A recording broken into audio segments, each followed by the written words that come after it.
ay patuloy nating tinatalakay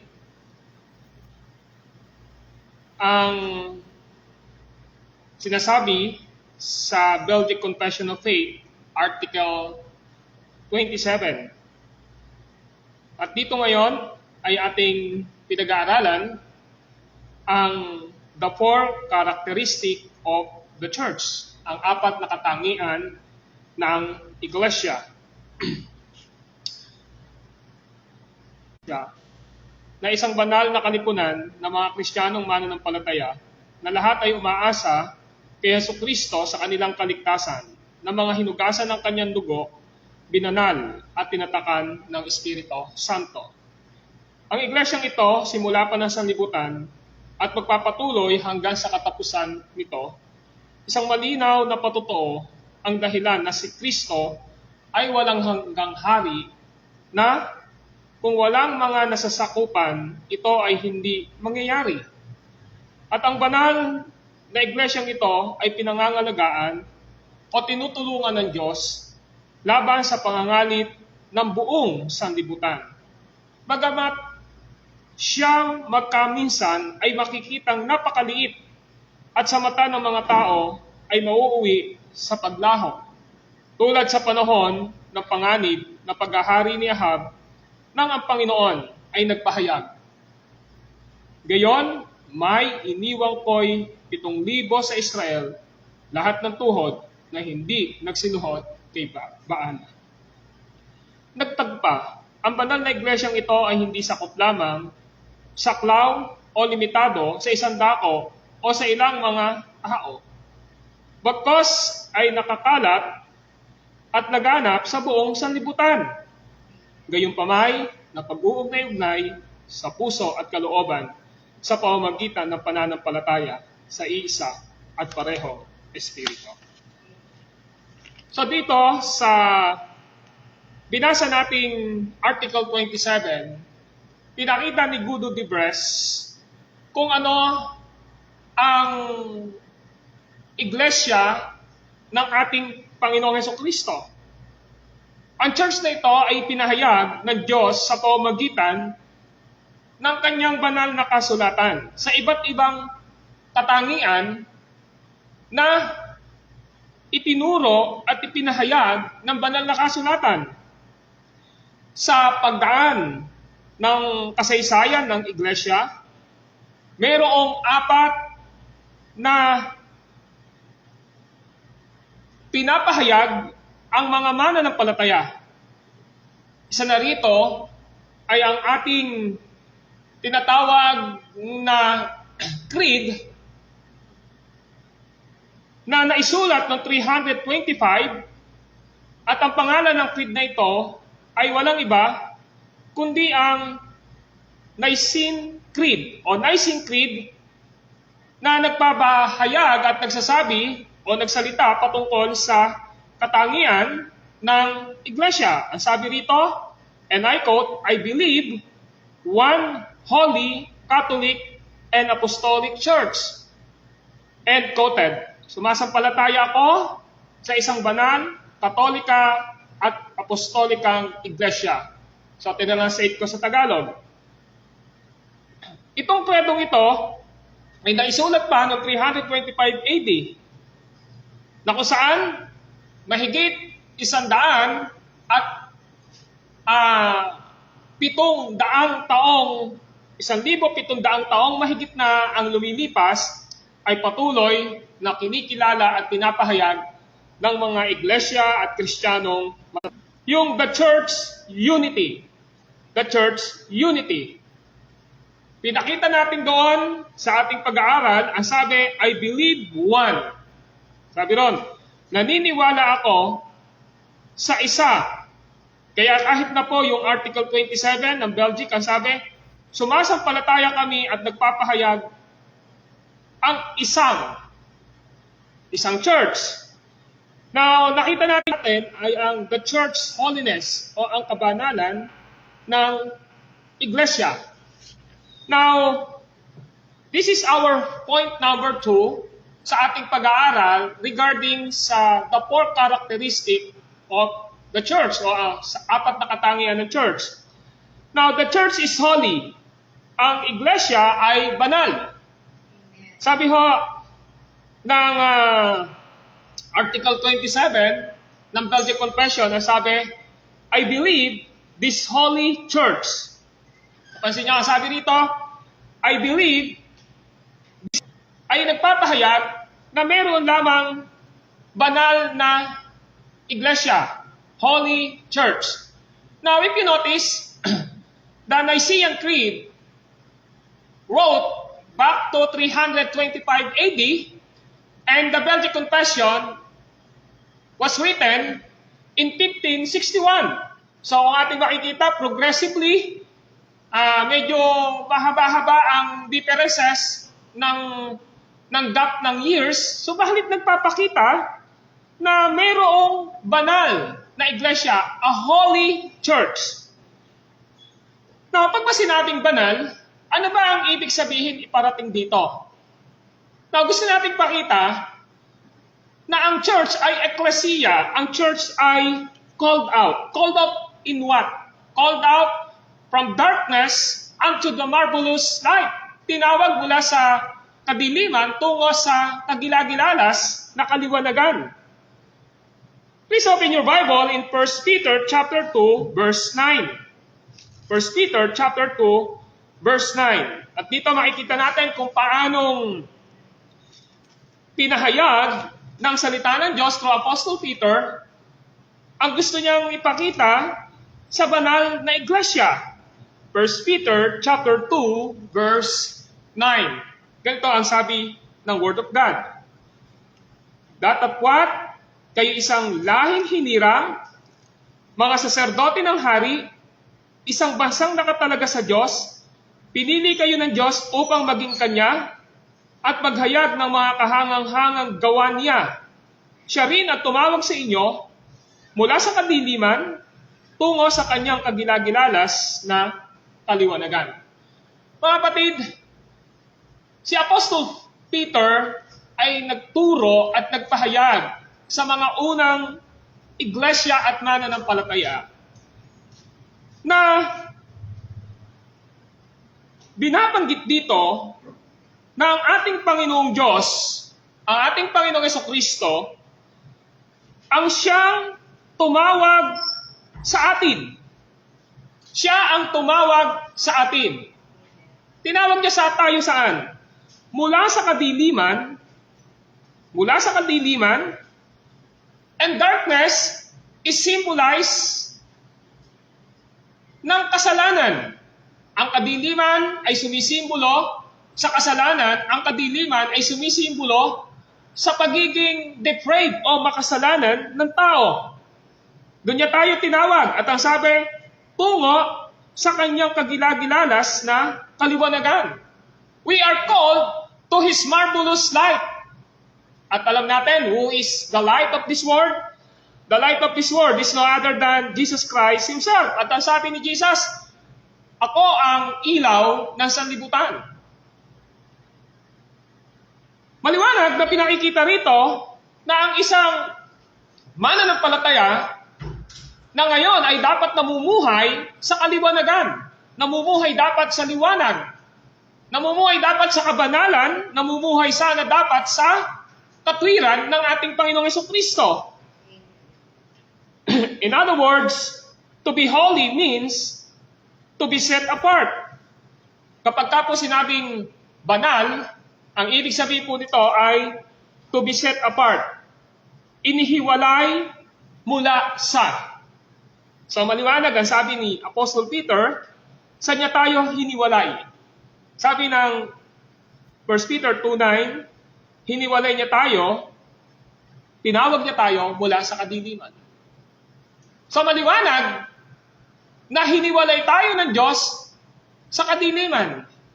Hiniwalay tayo ng Diyos mula sa pagiging makasalanan tungo sa kaliwanagan.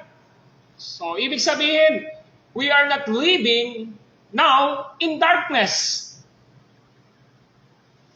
But we are living in the light. Namumuhay po tayo sa liwanag. Kaya yung salitang holy, ang kahulugan niya, to be set apart, inihiwalay, to be regenerated. Tayo ay binago. Tayo ay ipinanganak. Pinanganak mula sa kamatayang espiritual. Pinanganak mula sa pagiging makalaman sa pamamagitan ng ating Panginoong Jesucristo. So this is the work of the Holy Spirit and the Word of God. The Holy Spirit and the Word of God, siya ang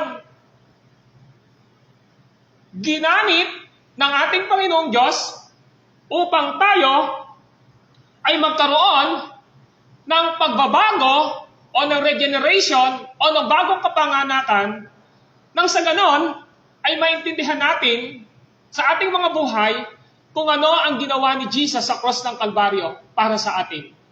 Pinagkalooban niya tayo ng pananampalataya, pagsisisi, pagtalikod sa kasalanan, at pinawalang sala sa pamamagitan ng ating Panginoong Jesucristo.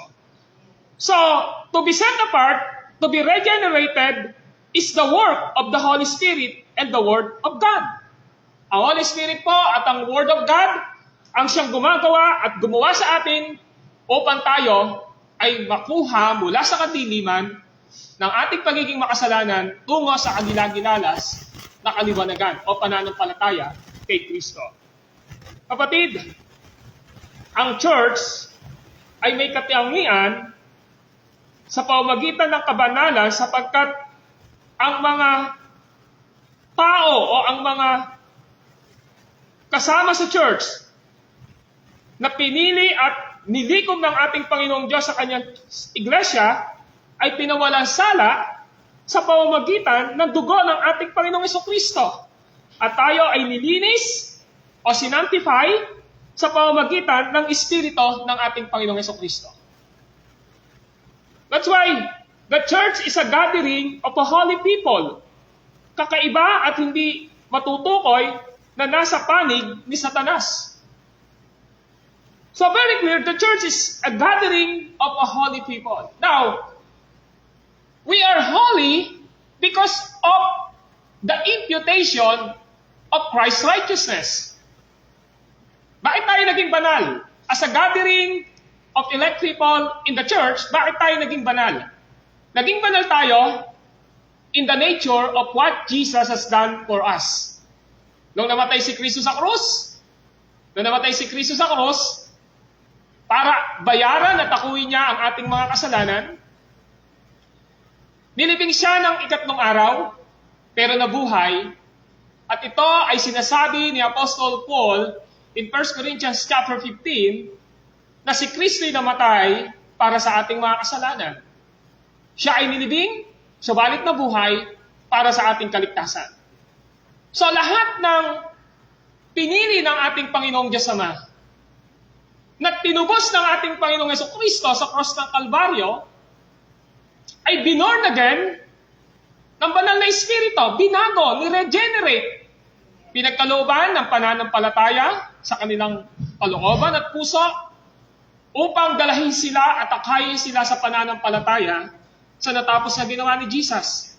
At sa pamamagitan ng pananampalatayang iyon, yung lahat ng ginawa ni Jesus sa cross, ang kanyang kamatayan doon, na umako ng ating kasalanan, ang kanyang pagkabuhay, na nagpapakita na tayo ay mayroong isang bagong buhay, lahat na yon ay ibinigay ni Jesus sa atin. Nang sumampalataya tayo kay Jesus, nang sumampalataya tayo kay Jesus, bilang bunga ng kapanganakang espiritual, lahat na yon ay idinamit sa atin ng ating Panginoong Jesus.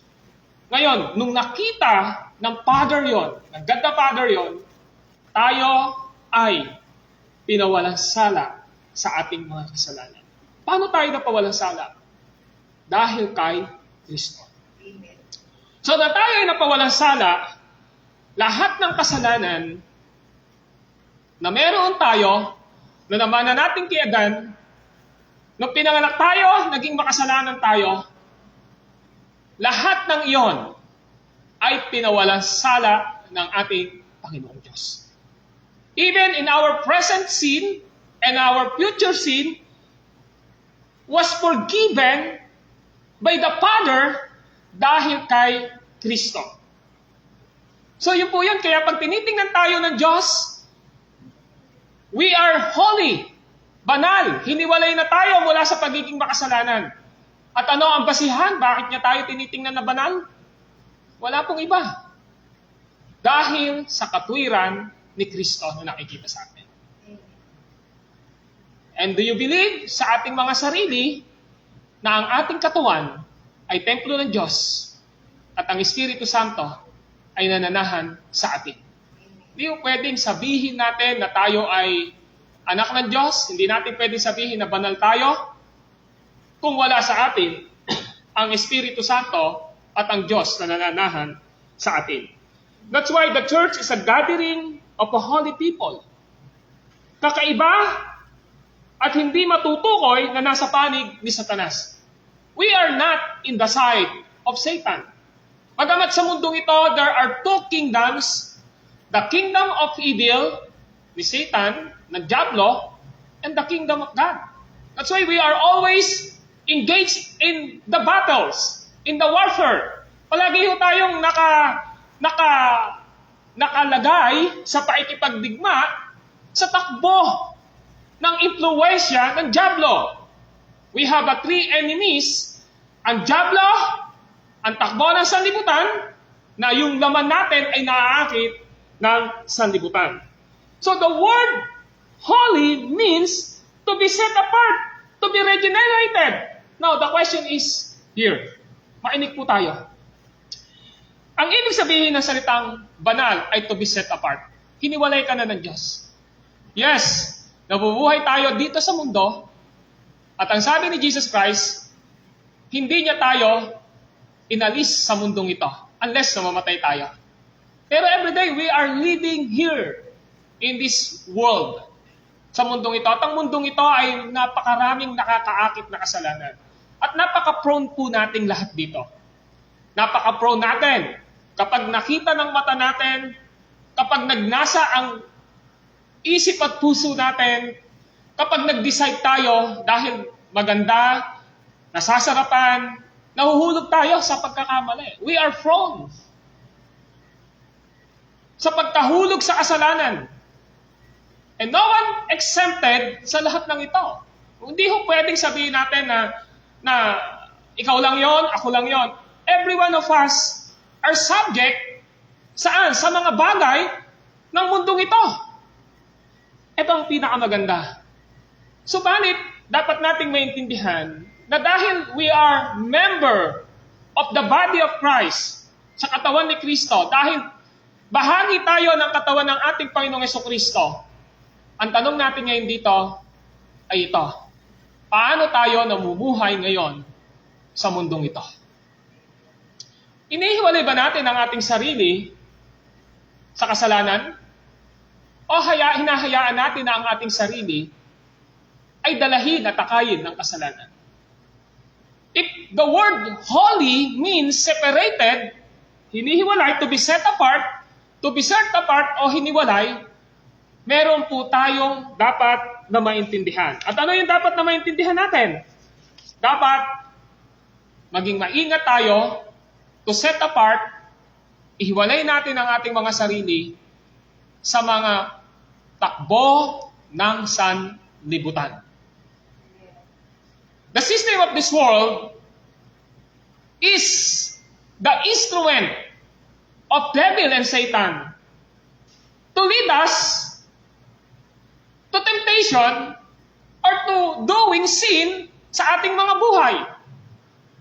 Kaya nga, di ba, sabi ni Apostle Peter in 1 Peter chapter 1, verse 15, if you want, please open your Bible in 1 Peter chapter 1, verse 15.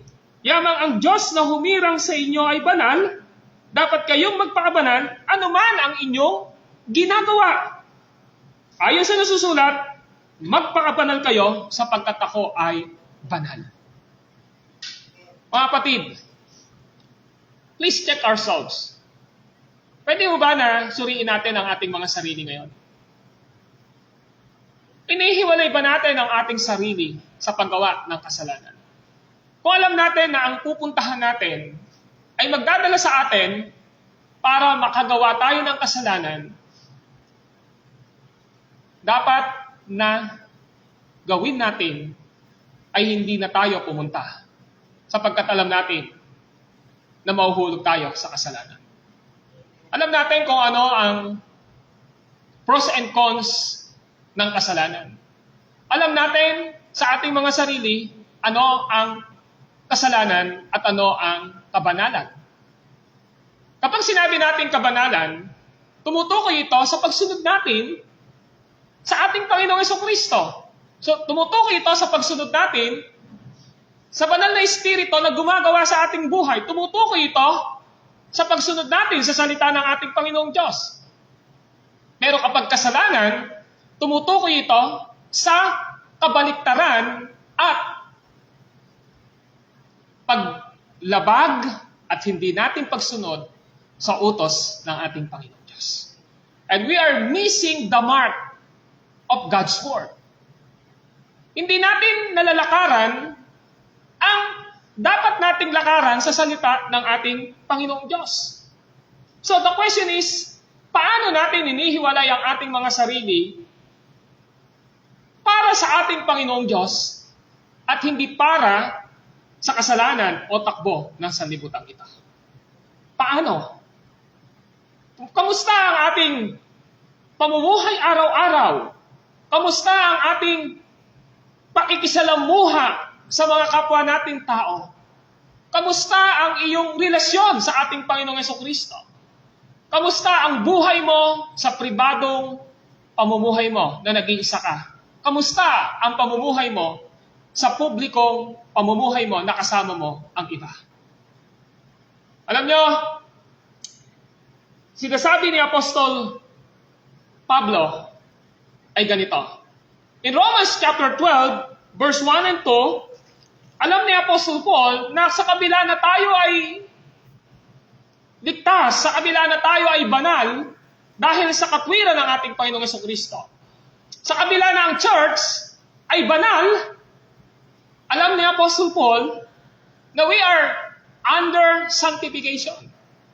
Nasa patuloy pa tayong paglilinis ng ating Panginoong Diyos sa mga external and internal na kahinaan o kasalanan na meron tayo because we are in the flesh. Nasa laman pa rin po tayo despite po na born again na tayo dahil sa laman natin, sa old nature natin, dahil sa nakakaakit na takbo ng sanlibutan ito, alam niyo po alam ni Apostle Paul na possible na ang tao ay lumihis sa kabanalan. Kaya si Paul, ang sabi niya sa Romans chapter 12 ay ganito. Gusto niyo pong buksan ang inyong Biblia sa Roma kabanatang 12, talata pong 1 hanggang 2 ay ganito.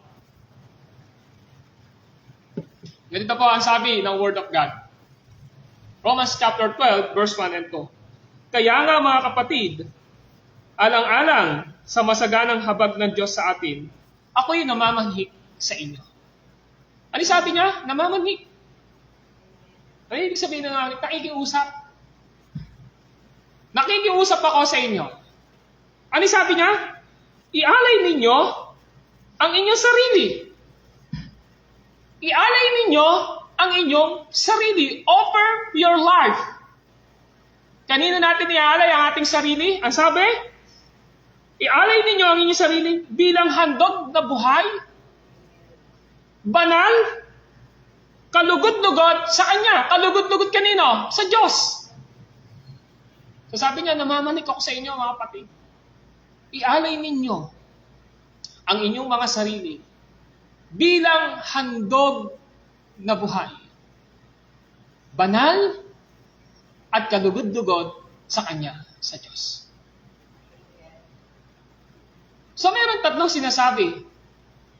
Offer your life to the Lord as a living sacrifice. Buhay na sakripisyo.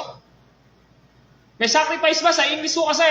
Offer your life to the Lord with living sacrifice. Yung word na sacrifice, ito yung o-offer mo ng buhay mo sa Panginoon na may kasamang sakripisyo. Holy. Ano ang ibig sabihin ng holy? Separated from sin. Separated from the system of this world. Separated from the desire of our flesh.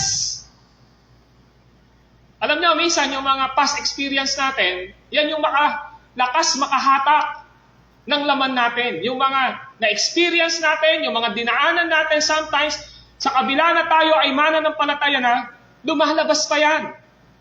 So sabi niya, offer your life to the Lord as a living sacrifice, holy and pleasing to God. Katanggap-tanggap sa Diyos.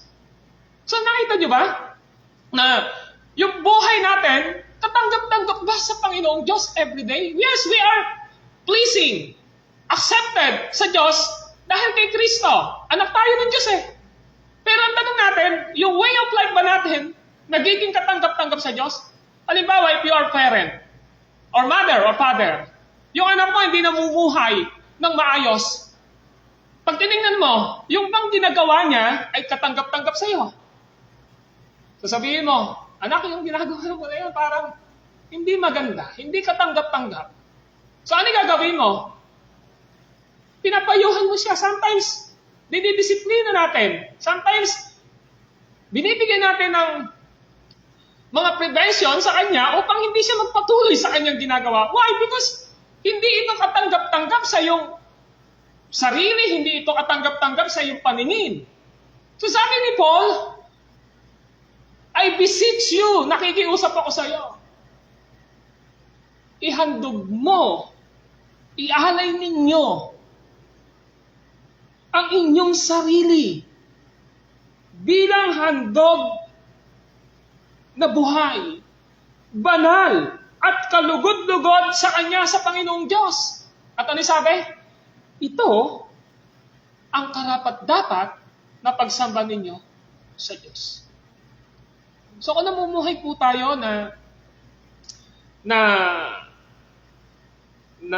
banal, kung namumuhay po pala tayo na kalugod-lugod sa Kanya, kung namumuhay po pala tayo na buhay sa Panginoong Diyos, bahagi po yon ng pagsamba natin sa Kanya. So dito makikita natin, there are two kinds of worship. Worshiping God every day, every hours, every minutes, sa ating mga buhay, sa pamamagitan ng pamumuhay natin ng may kabanalan at kalugod-lugod sa Diyos. And of course, second, in the Lord's Day. This is our corporate worship. So, ibig sabihin, in your private life, na-worship mo si Diyos, ang Diyos. In our public worship, sama-sama natin na-worship ang Panginoon. At ang sabi ng verse 2 ay ito. Ito yung gusto ipakita ni Paul dito. Bakit gusto niya na mumuhay tayo bilang handog na buhay, banal at kalugod-lugod sa Kanya na siyang pagsamba natin sa Panginoong Diyos? Dahil ang sabi ng verse 2 ay ito. Huwag kayong umayon sa takbo ng mundong ito. O, sabi ni Paul, huwag kayong umayon sa takbo ng mundong ito. Minsan, ang mundong ito, napakaraming ino-offer sa atin. Tama po ba? When you open your social media account, ang daming ino-offer. Pag tinignan mo, may ino-offer sa iyo yung lahat ng lumalabas sa newsfeed ng Facebook mo, lahat ng lumalabas ng newsfeed sa IG mo, sa Instagram mo, di ba? Sa IG mo, o kaya naman sa TikTok mo, sa everything. Lahat ng ito ay nag-o-offer sa atin. Even our friends, mga kaibigan, mga kasama, yung mga nakikita natin, ang daming ino-offer nito sa atin. Ino-offer sa mata natin, ino-offer sa pandinig natin, ino-offer sa pakiramdam natin. Di ba? Yung five senses natin, ginagamit sometimes sa mundong ito upang mag-offer sa atin, magbigay sa atin ng mga bagay na minsan ay takbo na ng sanlibutan. Sistema na ng sanlibutan. Kaya ang sabi ni Paul, huwag kayong umayon, saan? Sa takbo ng mundo ito. Ano ba ibig sabihin ng umayon? Sumama. Huwag kayong magpadala. Yung sinasabing sinasabi na follow the flow. Kung ano yung agos, doon tayo pupunta. Pag pumanan, kakanan tayo. Pag kaliwa, kakaliwa tayo. Kapag diretso, didiretso tayo. Kahit alam natin, kasalanan. So, sabi ni Paul, huwag kayong umayon sa takbo ng mundong ito. At ang sabi niya, mag-iba na kayo. Mag-iba na kayo. At magbago ng isip. Why Apostle Paul tell us, ano sabi niya? Na baguhin natin at ibahin natin ang laman ng isipan natin. Alam niyo mo, ganito yan eh. Since nung ipinanganak ka at nagkaisip ka, lahat ng nakita mo, lahat ng narinig mo, lahat ng mga experience mo, lahat ng karanasan mo, alam niyo yung nangyari dyan? Lahat po na yan ay naka-store sa ating kaisipan. Alam niyo, sabing ganon, nung isang nabasa ko, ang mind daw natin ay meron tinatawag na subconscious. Yung subconscious na yan, para daw siyang isang hardin na lahat ng nakikita natin, lahat ng naririnig natin, lahat ng nalalasahan natin, lahat ng nararamdaman natin, lahat ng five senses na experience natin, nakatanim yon sa subconscious natin. Yung subconscious na yan para yung isang hardin. Na kapag kailangang lumabas, na gusto mong i-recall, lumalabas siya. Siguro lahat tayo nakaka-relate dito. Tama po ba? Pag meron kang gustong isipin sa nakaraan mo, bumabalik sa isipan mo. Nasaan yun? Nasa subconscious natin. Ngayon, ang gusto ni Paul na ipakita rito ngayon, kung ang nakalagay sa subconscious natin, sa isipan natin, ay mali at kasalanan, na ginawa natin, inisip natin, sinabi natin, naranasan natin, ang sabi niya, baguhin natin. Mag-iba na tayo at magbago ng pag-iisip. Ano yung dapat gawin para mawala yun? Ang dapat gawin ay ano? Totally surrender sa ating Panginoong Jesucristo. Amen po ba? Buong-buo mo na isuko sa ating Panginoong Diyos. At ang sabi niya ay ito, mag-iba na kayo. Ano iibahin? Yung naman ang pag-iisip. Ano ipapaguhin? Yung naman ang pag-iisip. Ang sabi niya, mag-iba na kayo at magbago ng pag-iisip. Kung ang laman ng isipan natin ay kasalanan, ngayon, sa nakaranasan natin, ang sabi ng Biblia, mag-iba na kayo at magbago ng laman ng ating pag-iisip. Mga kapatid, this is an important question na dapat nating tandaan. Kamusta ang laman ng isipan natin ngayon? Kamusta yung laman ng isipan natin ngayon? I asking now, yung tinatawag na consciousness mo ngayon, yung laman ng isip mo, yung kamalayan mo ngayon. And how about your subconscious mo, yung mga nakaraan sa iyo na nakatanim sa isipan mo? Ano yung mga nakalagay dito? Alam niyo, hanggat hindi po natin ibinibigay, binibitawan ito, iniiba ito, yung laman ng isipan natin, sa ayaw, gusto nyo, lalabas at lalabas po ito sa inyo. Ano yung punto? Amen. Kung meron kang karanasan sa nakaraan, from your childhood, hanggang sa mga nakaraan na buhay mo, na tingin mo ay naikumit mo sa harapan ng Diyos, pero kasalanan, huwag mo nang ingatan ito sa isipan mo. Dahil ang sabi ng Biblia, ni Paul, mag-iba na kayo at magbago ng pag-iisip. Kaya kung ano man yung laman ng isip mo ngayon, ano man yung laman ng isip mo ngayon na kasalanan, ang sabi ni Paul, mag-iba na kayo. Mag-iba na kayo at magbago ng pag-iisip. Alam niyo bakit po? Kapag hindi niyo binago at iniba ang laman ng isip niyo, yung tinatawag nating subconscious, nasabi ko kanina, para itong isang hardin na lahat ng karanasan natin nakatago dito sa subconscious natin. Lumalabas ito sa buhay natin kapag gusto nating balikan, lalabas at lalabas ito. Pero bakit kailangan pa nating balikan kung ito ay kasalanan? Amen po ba? Nagtitrigger ito sa ating laman kapag ang laman ng ating tinatawag na subconscious ay kasalanan, and then inisip mo siya na nag-iisa ka o iniisip mo ngayon, magtitrigger ang laman natin, magtitrigger ang flesh natin. At ano yung mangyayari? Mararamdaman muli natin kung sakit ito, ng kalooban na nakaraan, o kaya naman ito'y pleasure sa'yo, o kaya naman ito ay happiness sa'yo, ito yung sadness time ng buhay mo. Kapag naisip mo yon at binalik mo, alam mangyayari? Magti-trigger yung flesh natin, yung laman natin. At ang laman na yon ay magdi-desire na magkaroon muli ng pagkahulog sa kasalanan. Amen po ba? So sabi ni Paul, mag-iba na kayo at magbago ng isip. Mag-iba na kayo at magbago ng isip. So ngayon, mga kapatid, dahil pinag-aaralan natin ang kabanalan, pinag-aaralan natin na ang church, we are part of Christ Church na dapat na mamuhay ng may kabanalan. Ang sabi, mag-iba na kayo at magbago ng isip. Bakit daw po?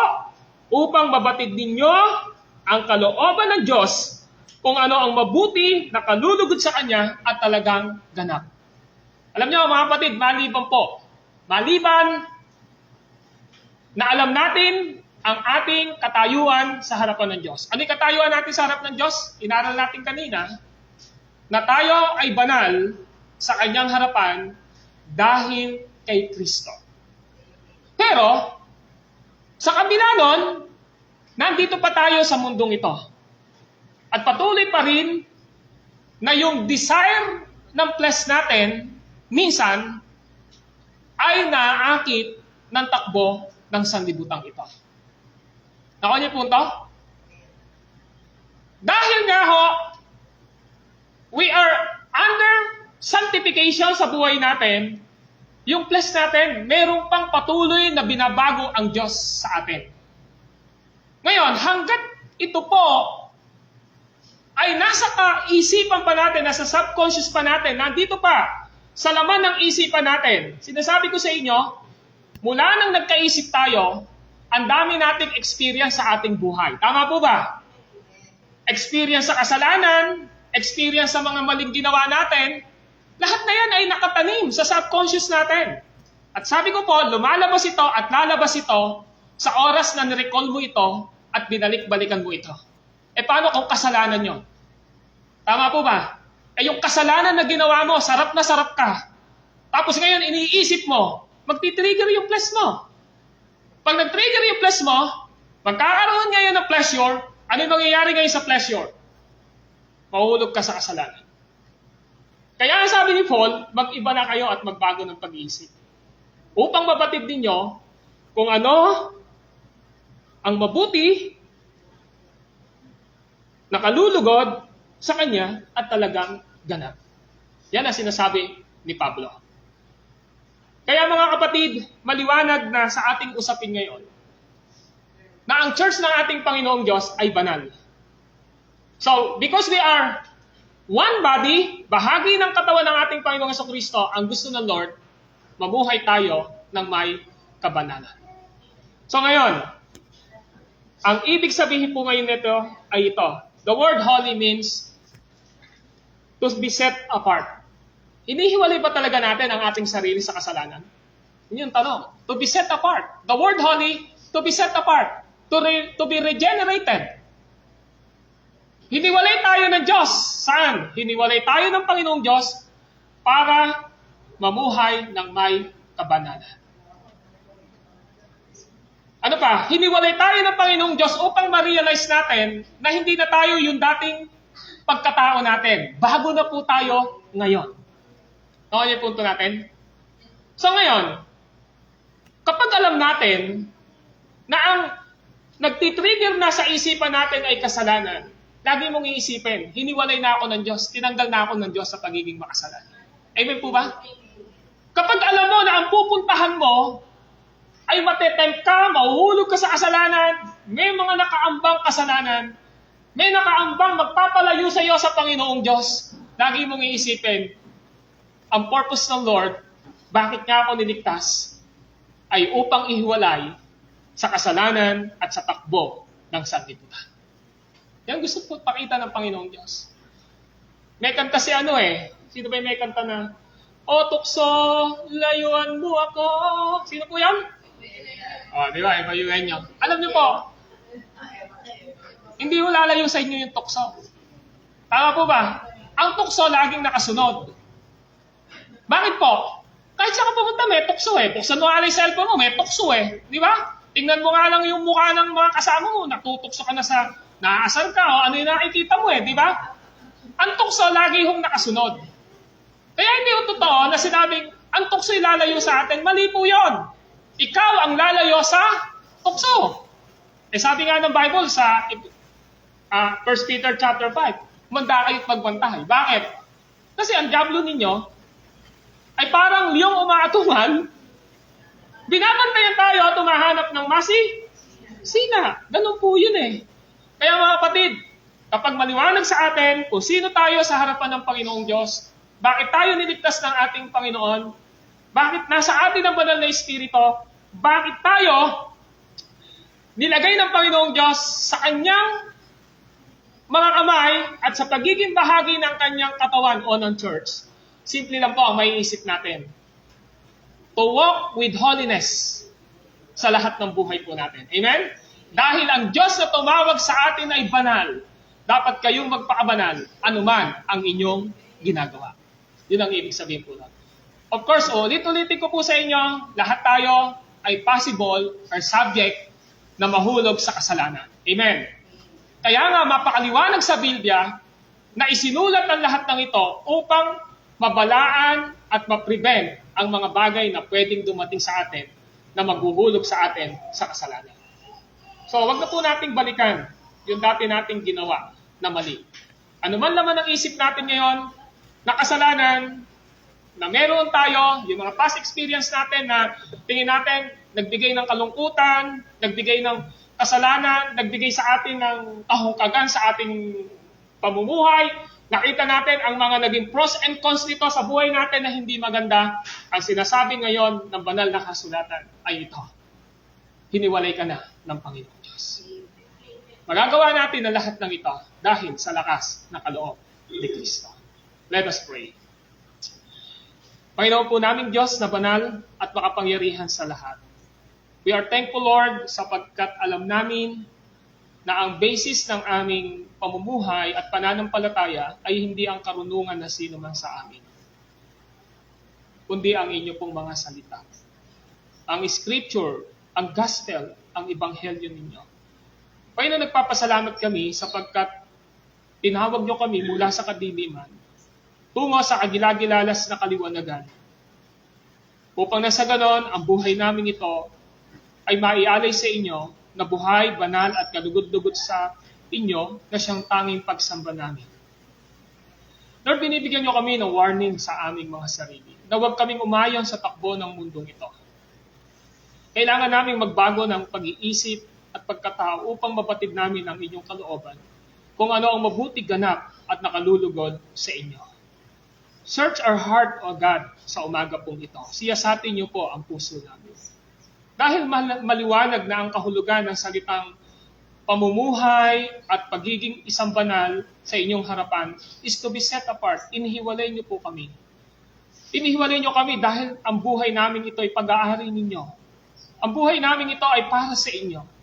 Kaya nga maliwanag din na sinasabi ng inyong salita na gamitin namin ang lahat ng ang bahagi ng aming katawan sa ikaprarangal at ikaluluwalhati ng inyong pagiging Diyos sa aming mga buhay.